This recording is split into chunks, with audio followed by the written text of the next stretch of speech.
I used to believe that love, real love, was about giving your all, even if that meant giving too much.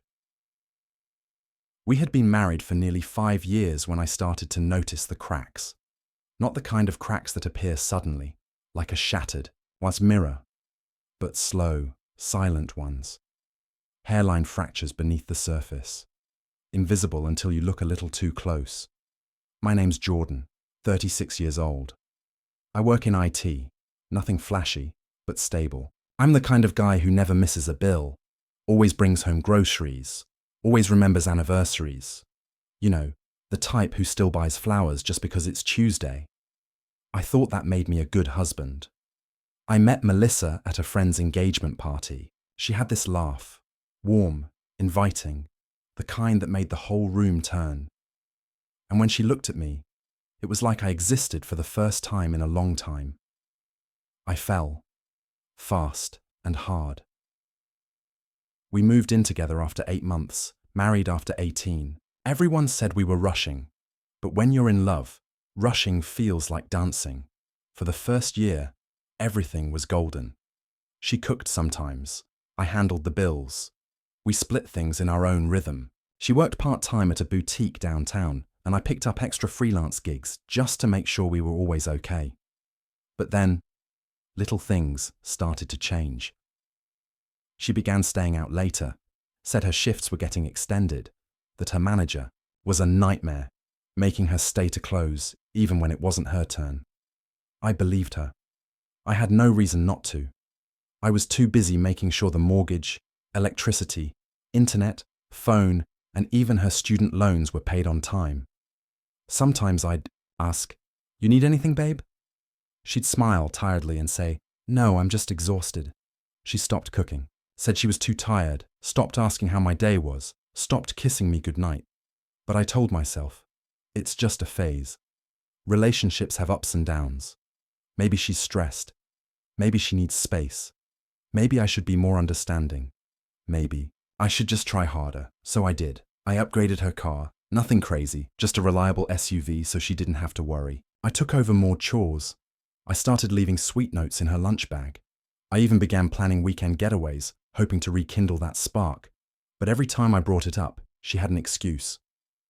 My cousin's baby shower is that weekend. I'm on call for work. I'm just not in the mood lately. And then came the phone.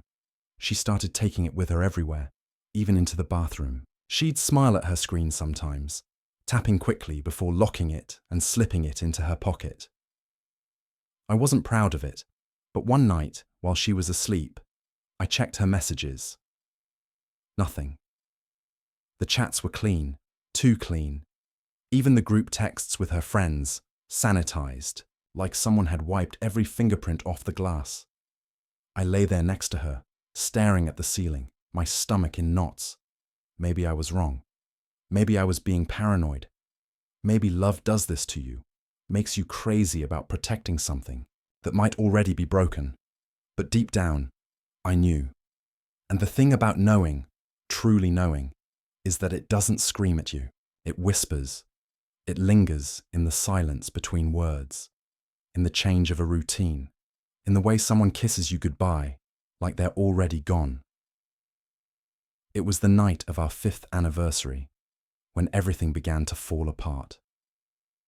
I came home early. Surprise, dinner, her favorite wine, even the same red velvet cake from our wedding tasting. But when I walked through the door, she wasn't there. No text, no missed call, no explanation, just silence. I waited. An hour passed, then 2. I called, straight to voicemail. By midnight, I blew out the candles and put the cake back in the fridge. She came home at 1:17 a.m. No apology, no excuse, just a tired sigh and the words, "I told you I had to stay late," except she didn't. And that's when I stopped doubting my instincts. I wasn't going to confront her, not yet. That's not who I am. I needed clarity, proof, a reason to shatter the life I had built from the ground up. So I waited and watched. And what I found, well, let's just say, it changed everything. The night she came home late, our anniversary night, was the last time I allowed myself to make excuses for her. After that, I started paying attention, not obsessively, not like some jealous teenager, quietly, intentionally, observing the details, the spaces between her words, the stories that didn't quite match up. I never wanted to become the kind of man who doubted his wife, but when love starts to feel one-sided, doubt isn't jealousy, it's survival. Melissa had a habit. Whenever she lied, she blinked. Twice. Fast. Like her eyes were trying to close the truth. It was small, barely noticeable, but after years, together, you pick up on the micro-expressions, the things even they don't know they're doing. She said she was working late, but her work clothes weren't in the laundry. She said she was exhausted, but her eyes were alive when she checked her phone. She said she loved me, but the way she kissed me goodnight felt hollow, mechanical. So I did what any broken-hearted man would do when he's not ready to let go, but too hurt to ignore the signs. I started keeping notes. I didn't confront her. I didn't raise my voice. I simply began to build a picture. Thursday. Said she had to help a coworker close the boutique. Came home smelling like cigarette smoke. She doesn't smoke. None of her co-workers do either. She said that before. Saturday. Claimed she had a girls' night out. Came home with a hickey near her collarbone. Said it was a curling iron burn. Monday. Said she was too tired for dinner. But I checked our credit card activity. There was a charge at a sushi place across town. The kind of place we used to go on dates. And then came the name, Ethan. It popped up on our phone bill, a number that appeared too often to be coincidence. I didn't recognize it. It wasn't saved, but it had been contacted over 100 times in 1 month, mostly late at night, sometimes twice a day. I called it from a burner number. A man answered. Hello. I didn't speak, just listened. He had a calm voice, confident, like he was used to women calling him, used to secrets. I hung up, didn't sleep that night. The next morning she kissed me on the cheek as she rushed out saying, Love you. It hit differently now. Like hearing a stranger say your name. You recognize the sound, but it doesn't belong to you anymore. Still, I didn't say a word. Not because I was weak, but because I wasn't done gathering the pieces. I needed to understand the full picture before I allowed myself to break. Later that week, I asked her about Ethan. I kept my tone even, like it was just a casual thing. Ethan? She repeated, blinking fast. Twice. Oh, just some guy who used to work with my cousin. Why? I shrugged. Just wondering. Saw the name in a conversation on your tablet the other day. She paused, just for a moment, before saying, Oh, yeah, nothing. The silence that followed was deafening. I started leaving the house more after that, not because I had places to go, but because I needed to feel something. Air, distance, clarity. I'd drive without a destination, listening to sad songs that echoed my thoughts like ghosts in the passenger seat. It was during one of those drives that I passed the sushi place, the one with the charge from our credit card. I pulled into the parking lot, sat there, watching, and then I saw her, through the restaurant's window, sitting at a booth, across from Ethan. She was laughing. Her fingers were brushing the top of his hand, the way she used to touch mine when she thought no one was watching. And that moment broke something in me, but not in the way I expected. I didn't feel rage. I didn't feel hatred. I felt quiet, like the part of me that had held on to hope had finally exhaled and disappeared. I didn't walk in. I didn't cause a scene, just sat there, watched, memorized. And then I left. Back home, the silence of our house pressed down on me like a weight I hadn't noticed before. I looked around at the furniture I had picked out, the kitchen I had renovated, the bills on the counter, every one of them with my name on it. It hit me. I was funding my own heartbreak, paying the rent for someone who was renting space in someone else's arms, providing comfort, while she chased the thrill of someone from her past.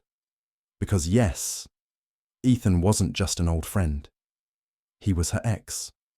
The one she swore she would never talk to again. The one she said was toxic, manipulative. The one who had hurt her deeply. Funny how people rewrite history when the story benefits them. I didn't sleep that night either. But something changed in me. I wasn't going to let this keep happening. Not like this. Not in silence. Not without her knowing that I knew. But I wasn't going to explode. No, I was going to do something better. I was going to remind her who I really was. Not just the man who paid the bills. Not just the fool who loved her blindly. But the man who could rebuild himself from the ashes she left behind.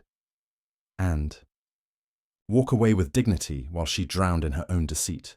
The next morning, she was humming in the kitchen, scrambling eggs, wearing that faded college hoodie I bought her years ago, the one she only wore when she wanted to feel cozy, cared for. There was something surreal about it, watching her stand there as if nothing had happened, as if the night before hadn't existed, as if she hadn't just laughed like a teenager across a sushi table from the man she once cried over in my arms.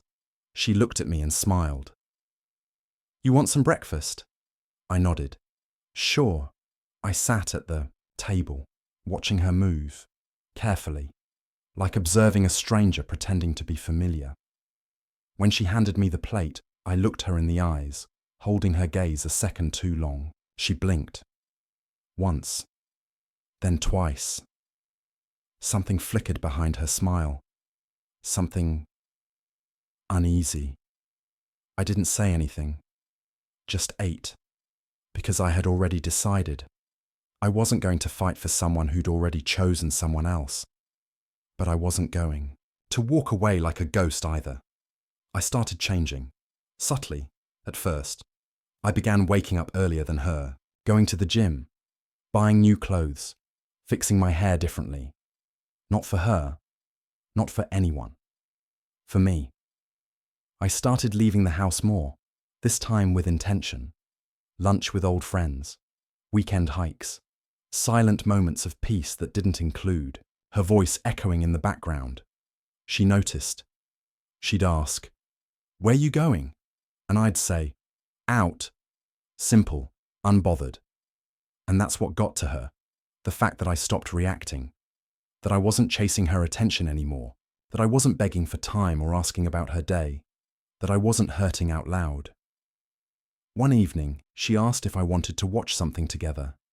I said, "I've got work." Another time, she reached for my hand while we were watching TV. I didn't pull away, but I didn't hold back either, just let it sit there, limp. I could feel her confusion, the shift in energy, how control was slipping from her fingers. And then came the text. I'd left my phone on the table while making tea, and when I returned, she was staring at the screen, her face unreadable. "You've been talking to someone?" There it was, not anger, not jealousy, fear, a subtle panic beneath her voice. I took the phone from her gently. "Yes," I said, not a lie. I had been talking to someone, a friend from work, a woman who'd gone through something similar. We met at the gym, exchanged stories, shared support. Nothing romantic, not yet, but real, and raw, and honest. Melissa looked like she wanted to say something more, but she didn't. Just turned away and walked to the bedroom. That night, she didn't say goodnight. I lay in bed, staring at the ceiling again, but this time, not in pain, in clarity. This wasn't about revenge, it was about rebalancing, taking back the pieces of myself I had handed to someone who didn't know how to hold them. A few days later, she tried again. She suggested we go away for the weekend, just us. "It's been a while," she said, eyes softer than they'd been in months. I nodded, slowly. "Why now?" She hesitated. "Because I miss us." Us. The word hit different now, like an echo from a time that no longer existed. I smiled, gently. "I'll think about it," She wasn't expecting that answer. She expected either anger or gratitude. She got neither. I think that's when she realized I wasn't holding on anymore. She started getting anxious, cleaning the house obsessively, cooking dinner again, wearing perfume on weekdays, asking about my day like it mattered. But it wasn't guilt, it was fear. Fear that I was slipping through her fingers, the way she had slipped through mine, that I had found someone who didn't make me feel like I was only good for my wallet. One night she asked, "Are we okay?" I looked at her, really looked. The face I had once adored, the smile I had once chased, the eyes that now carried shadows I no longer wanted to navigate. "We're surviving," I said.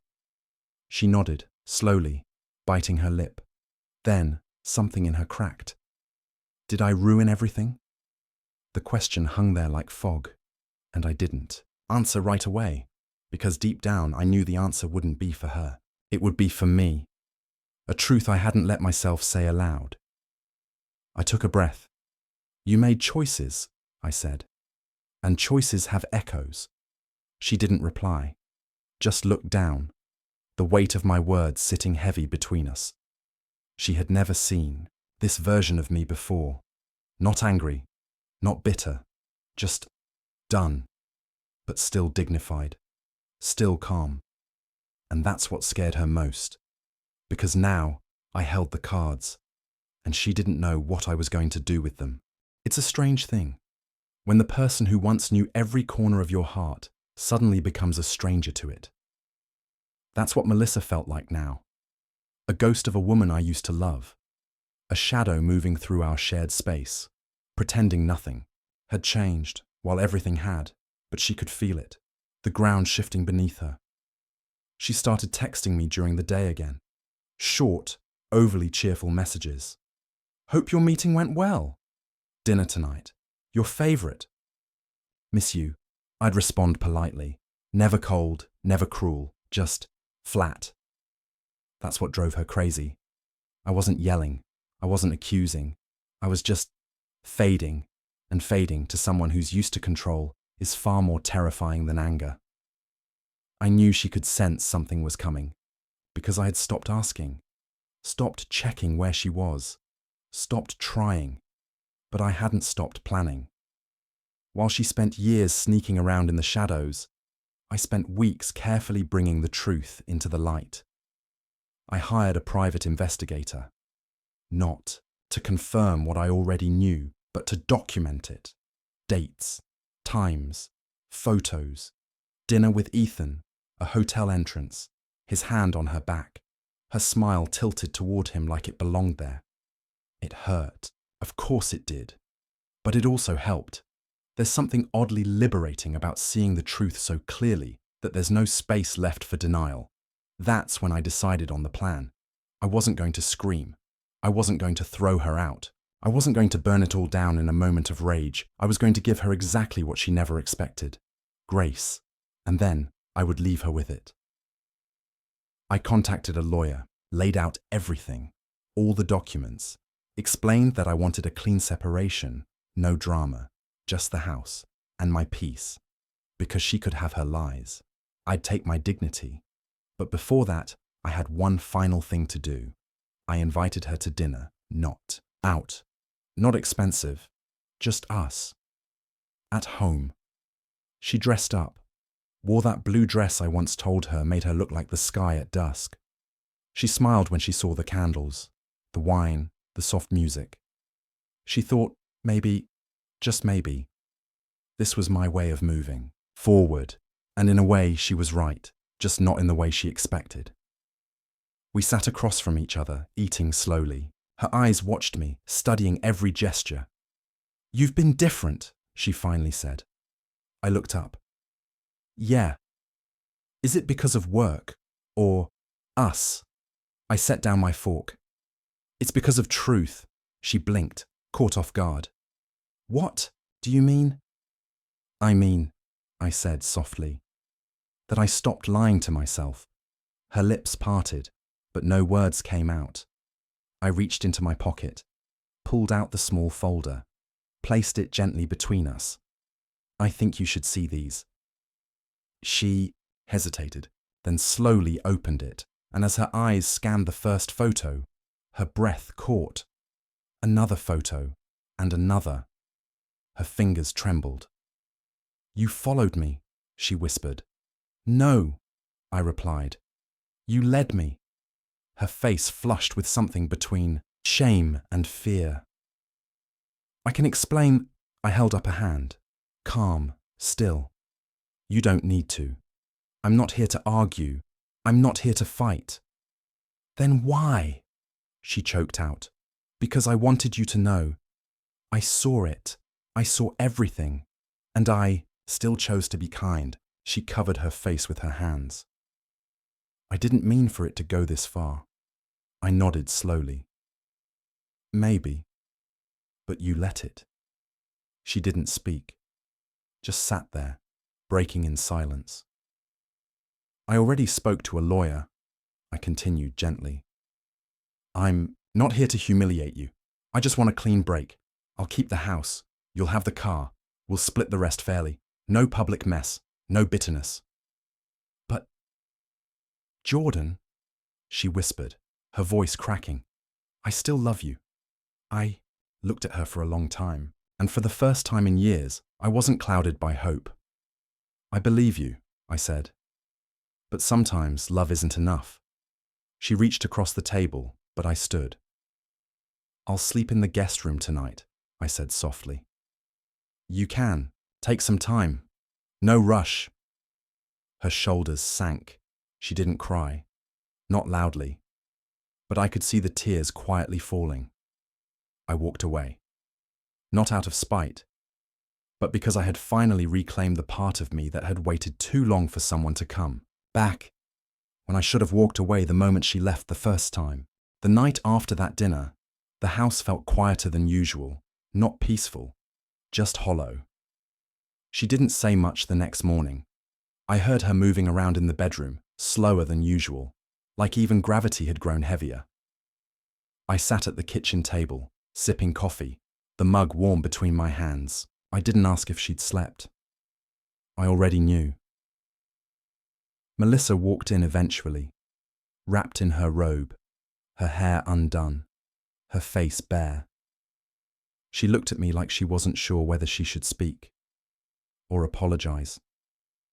But she did neither. She just sat, down across from me. Her voice was barely audible. "So, that's it?" I looked up from my cup. "What do you mean? That's it? No yelling? No anger? You're just done?" I nodded once. "Yes," she blinked. "You've really changed." "I had to," I said. "Loving you the way I used to. It was killing me." She didn't argue, because she knew it was true. She'd seen me bend, heard my silence at dinner after dinner, felt my distance, and she knew I wasn't bluffing. This wasn't a fight. It was a farewell. Later that week, I started moving things out of the bedroom, quietly. No dramatic packing, no slamming of drawers, just one item at a time. My shirts, my books, my laptop.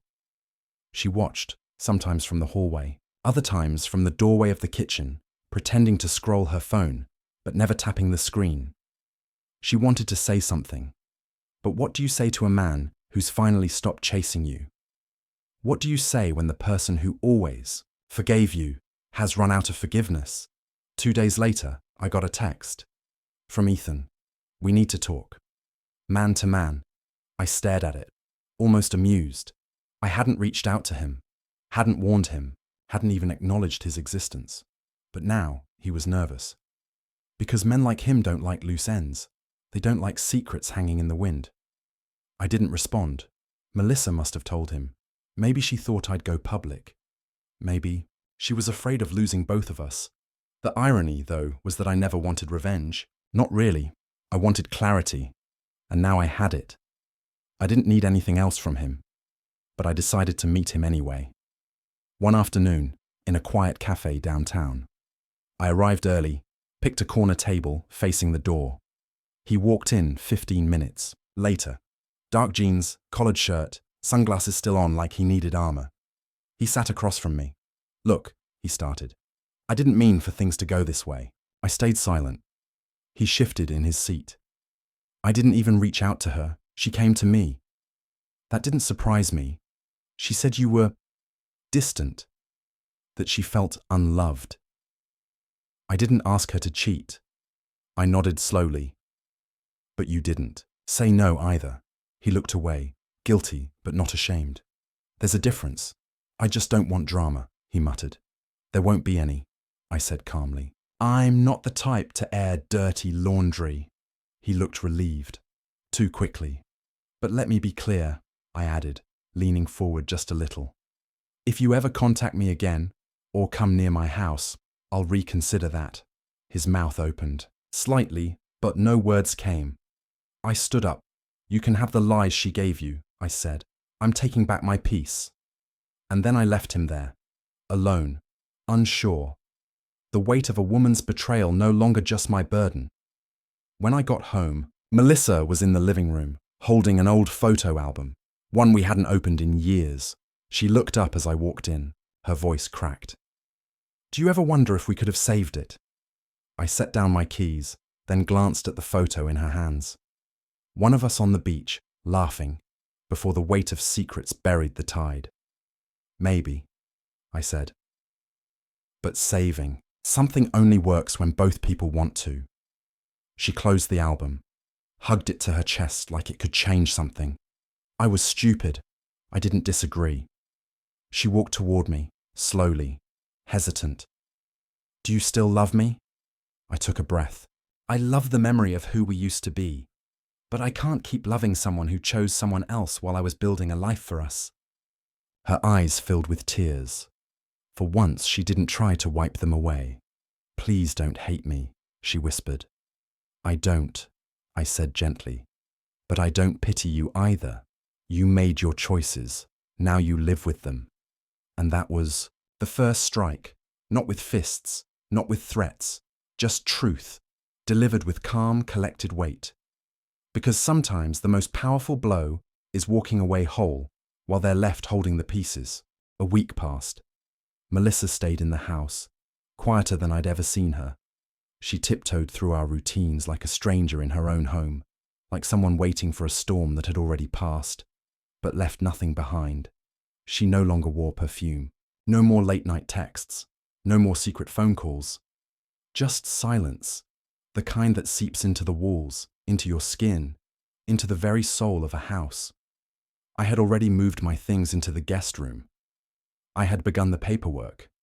I had told my family, told her family too. And somehow, that hurt her most. The fact that I didn't shield her from shame anymore. One night she knocked on my door. I didn't answer at first. Then I heard her whisper, "Please." So I opened it. She stood there with a small box in her hands. Inside was a necklace I gave her on our 3rd anniversary.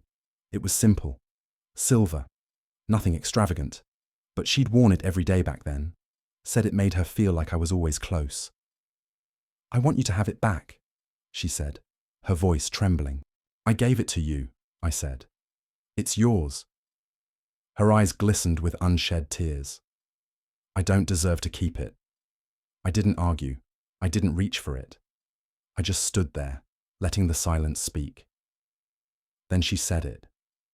The words I had been expecting, but never imagined she'd say like this. I made a mistake. I nodded. You did. She shook her head. No, I chose him thinking I could keep both, that you'd always be there, that your love would forgive anything. I stayed silent. I thought I'd wake up one day and things would just be okay again. And now? I asked. She looked at me, defeated. Now I see I lost something real, and I gave it up for someone who never intended to stay. Ah, there it was, the twist, the inevitable one. He left you, I said, not as a question, but a quiet realization. She looked away. I stepped back, let out a slow breath. It wasn't satisfaction I felt. It wasn't revenge. It was confirmation. Ethan had gotten what he wanted. The thrill, the affair, the chase. And now he was gone. Just like she had once feared. Just like I had once tried to protect her from. But this time, there would be no comfort. No, it's going to be okay. No arms to cry into, because I had already bled dry the part of me that used to care. She looked back up. I know I don't deserve forgiveness, but I'm asking, is there any part of you that still believes in us? I didn't respond immediately. Instead, I walked past her, into the living room, and pulled open a drawer. Inside was a folder. I handed it to her. Divorce papers. Her hands trembled as she took it. You already filed, I nodded. I told you, I'm not doing this to hurt you. I just need to be done. She stared at the papers like they might explode in her hands, and in a way they did, because this was it, the final blow, delivered with quiet resolve. You can stay here until you figure things out, I said softly. But we both know this chapter is over. She sat down on the couch, papers in her lap, her body folding in on itself. I don't even know who I am without you, she whispered. And that's when I realized. Maybe she never truly knew who I was either. Not really. She saw the provider, the safe bet, the man who would always stay. But she never really saw the strength it took to walk away. I knelt in front of her, just once, for the last time. Not in weakness, not in surrender, but to look her in the eyes one final time. You'll find out who you are, I said gently, just like I had to. And with that, I stood, walked back to my room, and closed the door. Not just behind me, but on the life I had once begged to keep together, because closure doesn't always come with fireworks. Sometimes it comes in the soft sound of a door clicking shut, and the silence that finally feels like peace. It's been 3 months now. 3 months since I handed her the divorce papers. 3 months since I packed the last box. 3 months since I walked away. People always assume heartbreak is loud, that it crashes and burns like some wild explosion. But the truth is, when love dies slowly, the silence is even louder. I moved into a small apartment across town. Nothing fancy, just enough. A 1-bedroom with worn hardwood floors and a window that catches the morning sun. Funny how light feels, different, when you're no longer trying to convince yourself you're happy. It feels honest. I sleep better now. Not because I'm over everything, I'm not, but because I no longer lie beside someone who made me feel invisible. That matters. The first week after I moved out, I didn't hear from her.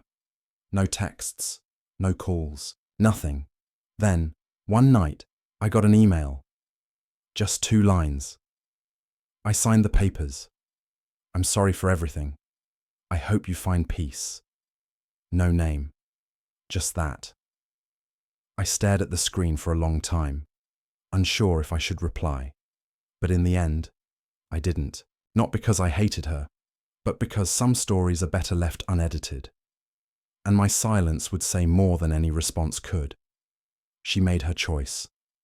And now, so had I. Since then, life's been quiet. Simple. Beautiful in its own way. I picked up reading again, started cooking my own meals. I even planted a few succulents in the window. Never thought I'd be the plant guy. But here I am.